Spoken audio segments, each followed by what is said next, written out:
Thursday, 17th of November.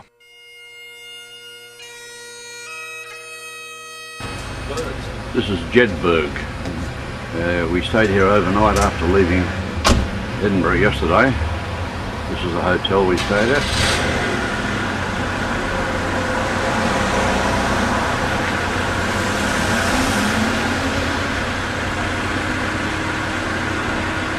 The Spread Eagle Hotel. Good beer too.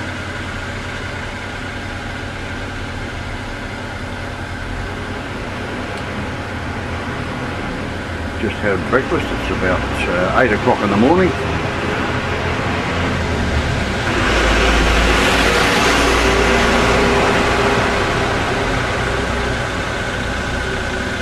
Car, just warming up, ready for the trip.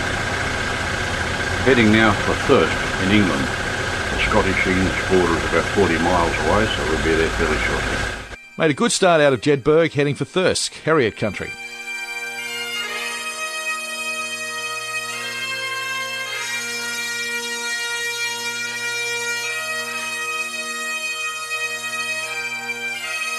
We're right on the Scottish-English border now, just leaving Scotland, heading for Thirsk.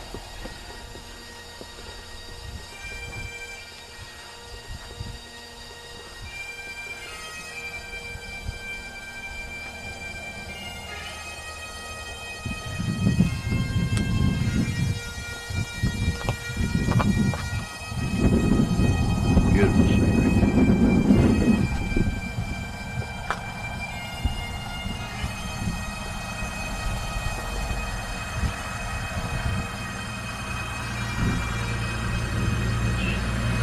Jeff standing by the marker.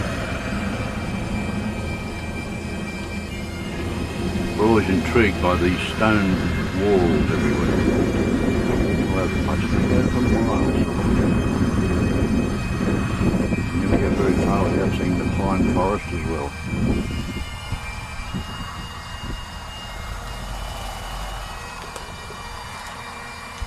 It's 8:30 in the morning. We've had breakfast and everything else.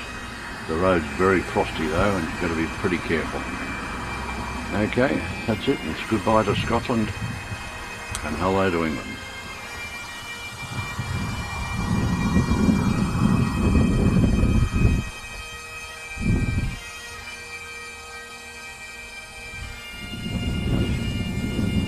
Just another final view of the border area.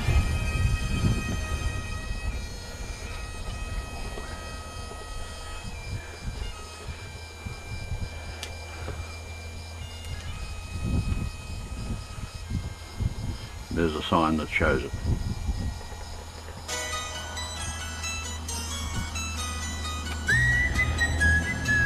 This is the other side of the same rock. Yeah, the cold side of the rock, Dad. Can we stay on the other side? How many kinds of sweet flowers grow in an English country garden? I'll tell you now of some that I know, and those I miss you'll surely pardon. First stop was at Corbridge, an only small but very quaint little village. Went into a 1300-year-old church. There was an old man seated there who told me he was distantly related to the Australian General, Sir Thomas Blamey. Forget-me-nots in an English country garden. This is a little village called Corbridge on the way to Thirsk. I don't know what size town it is. It's not very big, but like all of them, very, very old buildings.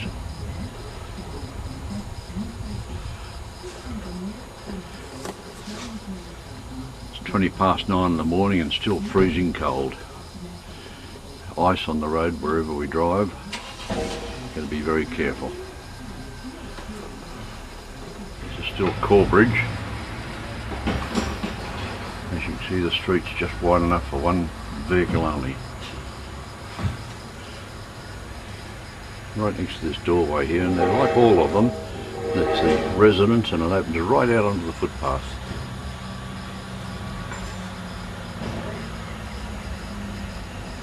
Still in Corbridge, quaint little village.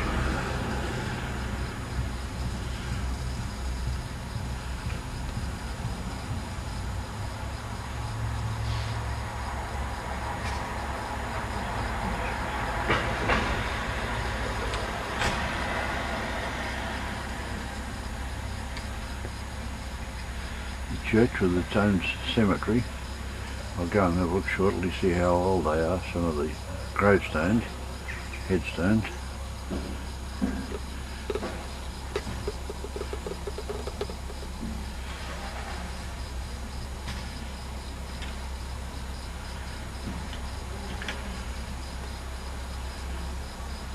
Marvellous stonework there. Some of it's 500 and 600 and 800 years old.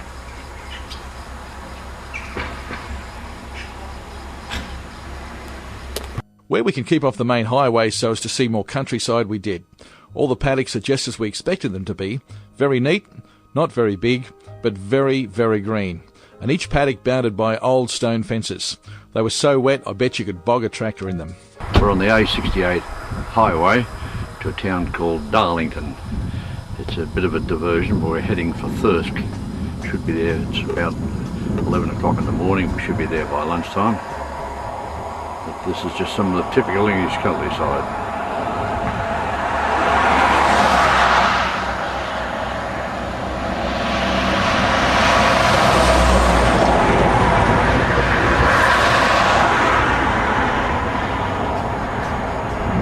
Still damn cold too.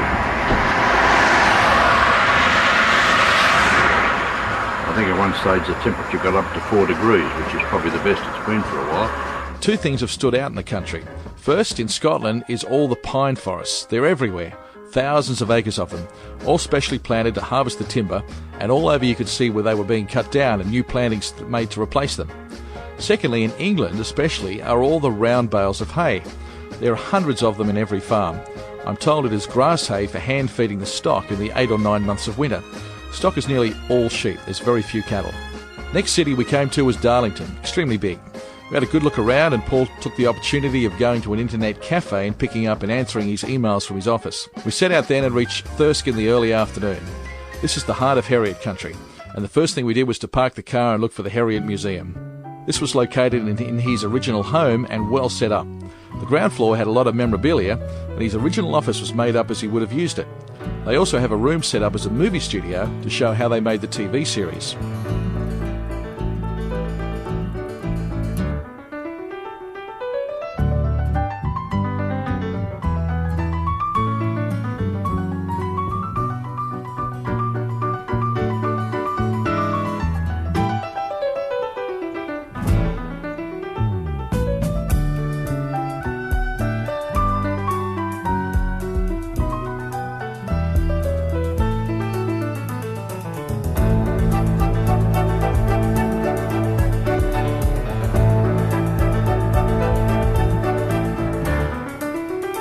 Second floor was a showroom of his original vet equipment, and the top floor was set up for children to play. Things like puzzles and jigsaws showing off animals.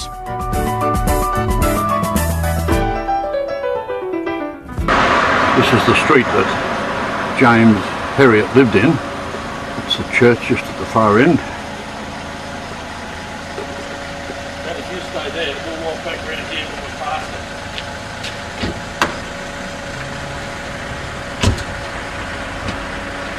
That's the James Herriot house.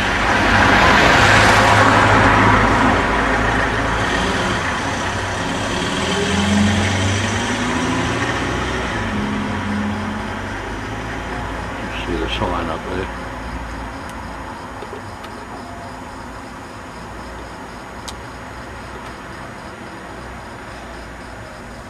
We went right through it. There's a small display of gifts and everything else in that room where we can see now.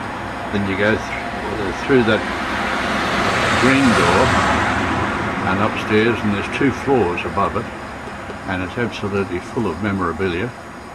And then out the back there's stables and other rooms. One room set up just like a movie studio as for the way they took the videos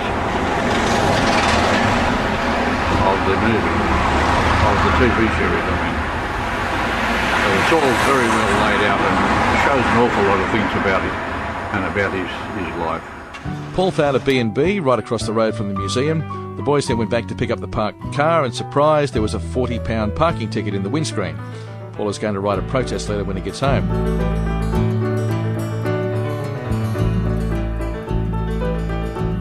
This is another picture of the shopping centre of Thrisk. The one I just showed previously, I'd forgotten to take the lens cap off. So you'll get the sound, but no picture. It's quite a big shopping centre. And just around the corner, from that far side over there, is the street that James Herriot lived in, and we've got a B&B room directly opposite it.